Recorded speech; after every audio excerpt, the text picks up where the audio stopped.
Hello everyone, welcome to grammar centre. मी Pragati. S P Bakshi यांच्या पुस्तकातला 7th chapter non finite verbs यातला आपण जिरंड हा टॉपिक बघत आहे. एस पी बक्षी यांचं पुस्तक इतकं दर्जेदार आहे. यामध्ये आपल्याला MCQs बद्दल जास्तीत जास्त माहिती मिळते आणि सगळ्यात महत्त्वाचं म्हणजे जे हायर लेवलचे रूल्स असतात इंग्लिशमध्ये ते कुठून आलेत किंवा त्याच्यासाठी कुठला सोर्स वापरायचा. हा जर तुमचा एक डाऊट असेल तर त्यासाठी या लेक्चर सिरीजला तुम्ही नक्की फॉलो करा. जास्तीत जास्त इन्फॉर्मेशन तुम्हाला देण्याचा माझा एक प्रामाणिक प्रयत्न आहे. सगळ्यात महत्त्वाचं म्हणजे कुठल्याही फी शिवाय फ्रीमध्ये तुम्हाला ही लेक्चर सिरीज अवेलेबल करून देण्यात येत आहे. जास्तीत जास्त बेनिफिट घ्या या गोष्टीचा आणि ही सिरीज तुमच्या फ्रेंड्स फॅमिलीसोबत देखील शेअर करा, त्यांना देखील अभ्यासात मदत करा. आजच्या लेक्चरमध्ये आपण जिरंड या टॉपिकबद्दल जे काही रूल्स दिलेले आहेत त्यांचा अभ्यास करणार आहे आणि उद्यापासून आपण पार्टिसिपल्स हा एक नवीन सब टॉपिक चालू करणार आहे. त्यामुळे आत्तापर्यंतचे जर लेक्चर्स तुम्ही बघितले नसतील तर एकदा प्लेलिस्टमध्ये सिक्वेन्सनी सगळे लेक्चर्स बघून घ्या. आजच्या लेक्चरला सुरुवात करूया. आज आपण खूप महत्त्वाचा नियम बघतोय, तो आहे 2+ जिरंड. जनरली आपल्याला एक माहिती असतं की आपण 2 नंतर V1च वापरायचं असतं, पण कधी कधी आपण 2+ V4 सुद्धा वापरू शकतो. पण जे V4 आहे हे इथे एक जिरंड म्हणून कार्य करतात. ते ॲक्च्युली ते नॉन फायनाईट व्हर्बच असणार आहे. तिथे ॲक्शन व्हर्ब नसेल. ठीक आहे, हे खूप महत्त्वाचं आहे. नाऊन सारखं ते कार्य करतं, ते ॲक्शन व्हर्ब नसतं. बऱ्याच विद्यार्थ्यांना काय होतं की 2 नंतर V1 नाही आलेलं म्हणजे हे चुकीचं आहे, म्हणून ते त्या पार्टमध्ये एरर आहे असं सांगतात. पण तिथे नियम ॲक्च्युली कुठला तरी वेगळाच लागू करायचा असतो.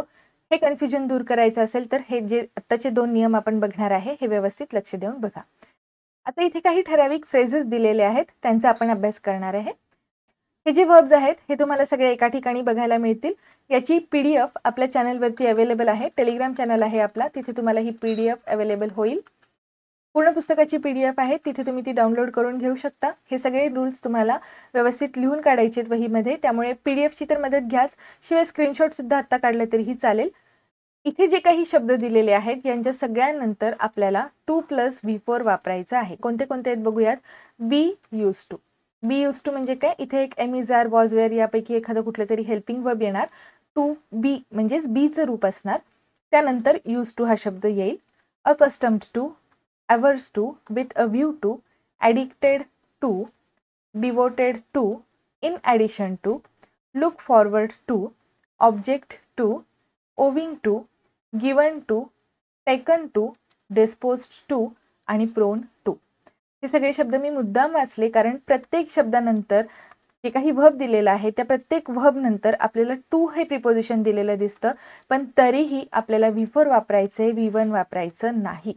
ओके, V4 वापरायचं आहे, V1 वापरायचं नाही. एक्झाम्पल्स बघूयात आता आपण. He is addicted to smoke heavily.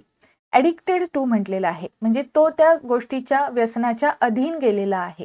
एक गोष्ट लक्षात ठेवायची, परिचित असणे आणि अधीन जाणे हे जे 2 शब्द असतात त्यानंतर आपण जरी टू वापरला असेल तरी सुद्धा V4 वापरायचं आहे. ओके, आता हे काय म्हणतोय आपण, तो स्मोकिंगच्या आहारी गेला आहे, अधीन गेला आहे. या ठिकाणी स्मोकिंग वापरायचं आहे आपल्याला, ती कृती आहे ना, त्या कृतीच्या तो आहारी गेलाय असं आपल्याला सांगायचंय.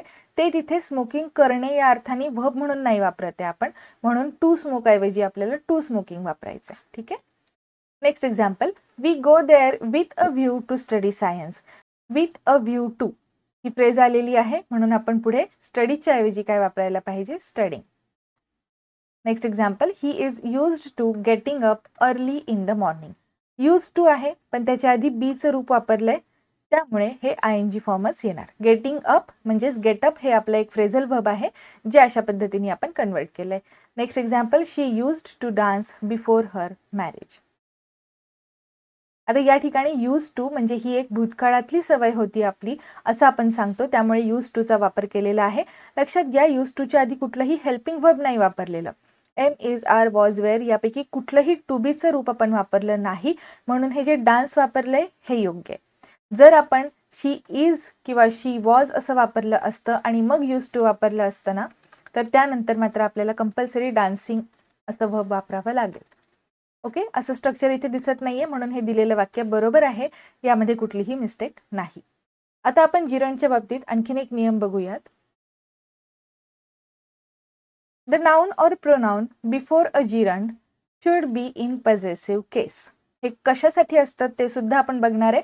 पण एकदमच बेसिक पासून सुरुवात करूयात आपण. मुळात पॉझेसिव्ह केस म्हणजे काय? एखाद्या गोष्टीवर आपला ताबा आहे किंवा ती गोष्ट तिची आहे, त्याची आहे असं आपण ज्यावेळेस सांगतो त्यावेळेस आपण तिथे पॉझेसिव्ह केस वापरलेली असते. फॉर एक्झाम्पल, आशूची आई. मग आपण या ठिकाणी काय म्हणणार? आशूज मदर. आलं लक्षात? म्हणजे ही झाली पॉझेसिव्ह केस. तिची, त्याची, त्याचे या अर्थाने आपण पोझिशन दाखवतो, कंट्रोल दाखवतो, ताबा दाखवतो. ती गोष्ट आपली आहे असं आपण सांगतो त्यावेळेस पॉझेसिव्ह केस वापरलेली असते. ठीक आहे. मी जर नुसतं आशू म्हटलं तर ते काय असेल? नॉमिनेटिव्ह केस. आणि आपल्या रूलमध्ये काय सांगितलंय? नाउन किंवा प्रोनाउनच्या आधी जर आपण जिरण वापरलं असेल तर जे काही नाउन आपण वापरतोय ते पॉझेसिव्ह केसमध्ये पाहिजे.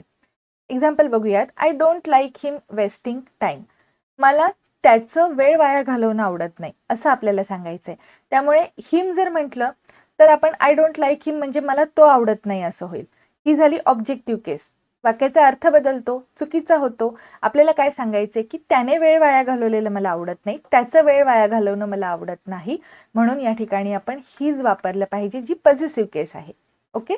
I don't like his wasting time हे करेक्ट सेंटेन्स असेल.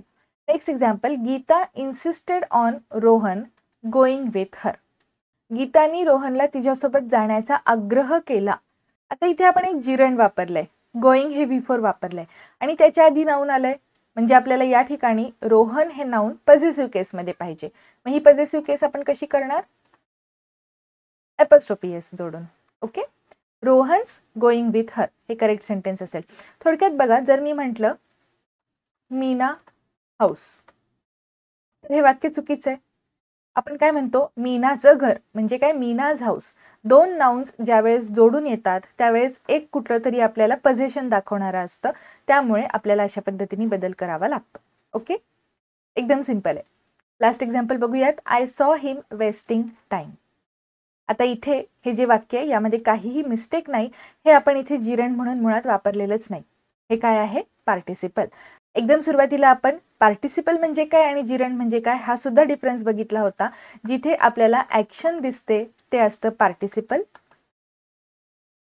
ओके. त्यामुळे तुम्ही जर इथे बघितलं तर मी त्याला वेळ वाया घालवताना बघितलं. इथे आपण बोलताना सुद्धा त्याला म्हणतोय आणि त्याला म्हणजे हिम असाच शब्द असतो. ऑब्जेक्टिव्हच केस असते ती. म्हणजे हे वाक्य बरोबर आहे. मी त्याला वेळ वाया घालवताना बघितलं म्हणजे ती कृती परफॉर्म होत होती. That action was in progress. त्यामुळे ॲक्शन सारखं आपण वापरलं तर ते V4 फॉर्म जो असतो तो पार्टिसिपल असतो, तो तिथे जिरण नसतो. म्हणजे हे वाक्य करेक्ट आहे. यामध्ये आपल्याला पॉझेसिव्ह केस करण्याची गरज नाही. वाक्यांचे अर्थ समजून घ्या, बऱ्याच गोष्टी क्लिअर होतात. आय होप तुम्हाला आता नॉन फायनाईट वर्ब्समधले इन्फिनिटिव्ज आणि जिरण्स वापरताना जे काही एरर्स होतात ते चांगल्या पद्धतीने लक्षात येतील. जास्तीत जास्त प्रॅक्टिस आपण करणारच आहे, पण त्याआधी आपल्याला पार्टिसिपल्स हा जो सेक्शन आहे तो सुद्धा अभ्यासायचा आहे. प्रॅक्टिस सेशनच्या आधी तुमचे आत्तापर्यंत आपण जे काही रूल्स बघितलेले आहेत ते एकदा अभ्यासून झाले पाहिजेत. व्यवस्थित रिवाईज करा, कारण प्रॅक्टिस सेशनमध्ये आपण डिस्कशन घेणार नाहीये, फक्त प्रॅक्टिस असेल. ओके. पुढचे जे लेक्चर्स असतील त्यामध्ये आपण नॉन फायनाईट वर्ब्समधला पार्टिसिपल हा टॉपिक बघणार आहे. भेटूयात पुढच्या लेक्चरमध्ये. थँक्यू.